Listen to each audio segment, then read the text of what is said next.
Assalamualaikum warahmatullahi wabarakatuh. Selamat pagi anak-anak. Semoga kalian tetap sehat dan semangat belajarnya ya.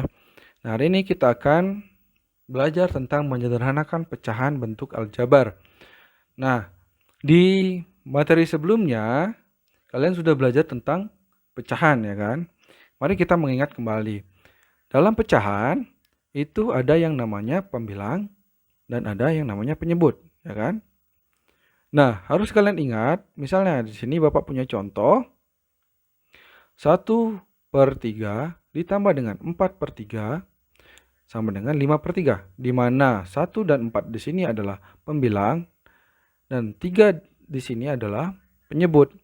Jadi, untuk penjumlahan pecahan, jangan lupa ya, untuk penyebut kita tuliskan penyebutnya. Untuk pembilang baru kita jumlahkan. Apabila penyebutnya berbeda, kita harus menyamakan terlebih dahulu. Itu ya, harus ingat ya. Dalam mempelajari materi bab kali ini, subbab kali ini, kalian harus mengingat konsep pecahan ya. Nah, kita lanjutkan. Fokus ya. Nah, di sini misalnya Bapak punya contoh 10/3x ditambah dengan 8/3x. Kira-kira berapa hasilnya? Di sini pembilangnya adalah 10 dan 8, penyebutnya 3x. Kita lihat penyebutnya sudah sama. Ya. Koefisiennya 3, terus variabelnya juga udah sama. Bisa kita langsung jumlahkan. 18/3x. Nah, selanjutnya, contoh yang selanjutnya, 4a/3x dikurang dengan 4/2x. Nah, bagaimana kalau seperti ini? Nah, langkahnya kita harus menyamakan penyebutnya terlebih dahulu dengan mengalihkan penyebutnya dengan bilangan yang nantinya membuat penyebut itu sama. Nah, seperti ini ya. Kita mengalihkan penyebutnya dan pembilangnya dengan untuk 4a/3x itu dengan 2 dan untuk 4/2x itu dengan 3. Jadi, kita dapatkan hasilnya 8a/6x ya, 4a dikali 2 dikurang dengan 12/6x. Nah, selanjutnya setelah sama penyebutnya, baru kita bisa operasikan, ya kan? Nah, penyebutnya udah sama nih, ternyata pembilangnya 8 ini punya variabel A, sedangkan 12 ini tidak punya variabel apa-apa. Ini tidak bisa kita operasikan. Nah, bagaimana? Nah, lihat nih di samping.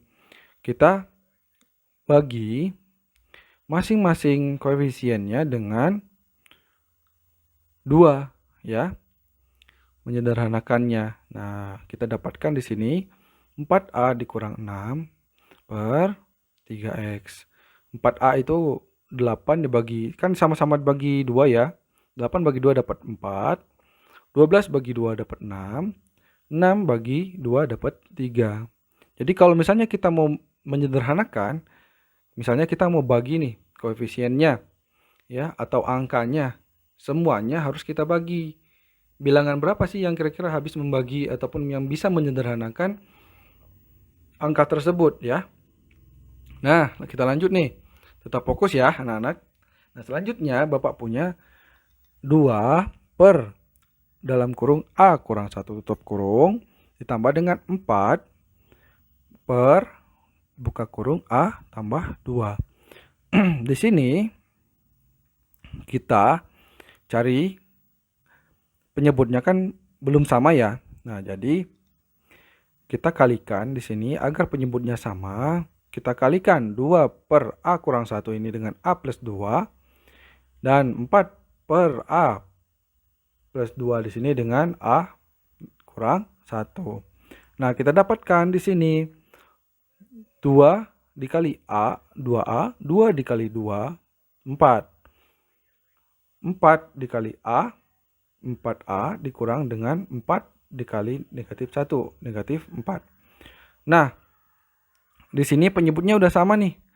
Nah, kita bisa operasikan karena di sini kita terlihat ada suku sejenis nih, maka kita satukan suku sejenisnya. 2A ditambah 4A ditambah 4 dikurang 4. Hasilnya 6A.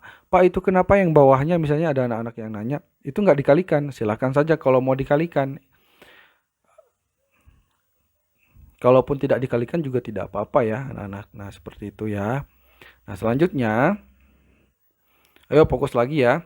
Nah, Bapak punya operasi perkalian nih. 2A per 3X dikali dengan 2X negatif 6 per 12A. Bagaimana cara menyederhanakannya? Nah, di sini kita kalau kali, kita langsung saja mengalihkan ya. Itu tidak ada aturan kita harus menyamakan penyebut ataupun seperti apa. Jadi di sini kita langsung kalikan 2A dikali 2X sama dengan 4AX ya. 2A dikali dengan negatif 6 sama dengan negatif 12A. Nah, penyebutnya 3X dikali dengan 12A sama dengan 36AX. Sama dengan di sini kita menyederhanakannya. Ingat, Bapak sudah bilang di awal, kita sederhanakan nih. Oh, ternyata ada yang bisa dibagi, sama-sama dibagi nih. Ya. Nah, di sini dari ketiga angka di sini kita bagi dengan 4. Kita dapatkan 4 dibagi 4 sama dengan 1. 12 dibagi 4 itu dapat 3. 36 dibagi 4 itu dapat 9 ya. Nah, ini udah sederhana belum ya kira-kira? Belum, karena kita lihat masih ada variabel yang sama. Nah, selanjutnya kita coret lagi variabel yang sama. Nah, di sini kita coret variabel A itu sama. Maka kita dapatkan di sini X dikurang 3 per 9X. Nah, ini, Pak, X bisa dicoret enggak? Kalau ada yang nanya. Nah, ini nggak bisa ya, karena 3 di sini tidak mempunyai variabel X. Jadi, kalau misalnya mau menyederhanakan ataupun mau mencoret, itu ketiga bilangannya ataupun ketiga angkanya harus mempunyai variabel yang sama, baru bisa kita coret. Nah, selanjutnya di sini Bapak ada operasi pembagian. 18A kuadrat dibagi dengan 6A. Nah, jadi kita tuliskan terlebih dahulu 18A kuadrat per 6A atau dibagi dengan 6A. Nah, di sini kita pisahkan koefisien dengan variabelnya. Ya, koefisiennya di sini 18 per 6, variabelnya A kuadrat per A. Langsung saja kita bagi, 18 dibagi 6 berapa? 3. A kuadrat dibagi dengan A. Ingat, kalau bagi, itu pangkatnya diapain? Dikurang. Di sini A ini pangkatnya 2, dikurang dengan A yang pangkat 1. 2 dikurang 1, sisa A. Gitu ya. Jadi kita dapatkan hasilnya 18A kuadrat dibagi dengan 6A itu adalah 3A. Nah, selanjutnya 48X pangkat 5 Y pangkat 4 Z dibagi dengan 12X pangkat 3 Y. Nah, kita buat bentuknya menjadi pecahan. 48X pangkat 5 Y pangkat 4 Z dibagi dengan atau per 12X pangkat 3 Y. Kita pisahkan koefisiennya, terus variabel sejenisnya. Di sini koefisiennya 48 per 12. Variabel sejenis, variabel X dengan X, Y dengan Y, Z dengan Z. Nah, apabila nanti Z ini tidak mempunyai pasangan, kita tuliskan saja per 1. Begitu ya, anak-anak. Nah, kita lihat di sini, 48 dibagi 12 berapa? 4 ya. X pangkat 5 dibagi dengan X pangkat 3. Pangkatnya kita kurang, 5 dikurang 3. Maka sisa X pangkat 2. Y pangkat 4 dibagi dengan Y. Pangkatnya kita kurang, sisanya Y pangkat 3. Z di sini kita bagi dengan 1. Nah, jadi kita tuliskan Z. Z dibagi dengan 1 tetap menjadi Z dong, ya kan? Nah, maka kita dapatkan hasilnya 4X kuadrat Y 3Z. Seperti itu ya anak-anak. Nah, selanjutnya silakan anak-anak kerjakan. Ayo kita berlatih 3.5 di buku paket. Semoga anak-anak paham. Kalau ada yang tidak mengerti, silahkan tanyakan ke Bapak. Jangan ragu-ragu. Sekian saja penjelasan dari Bapak. Wabillahi taufiq walhidayah. Wassalamualaikum warahmatullahi wabarakatuh.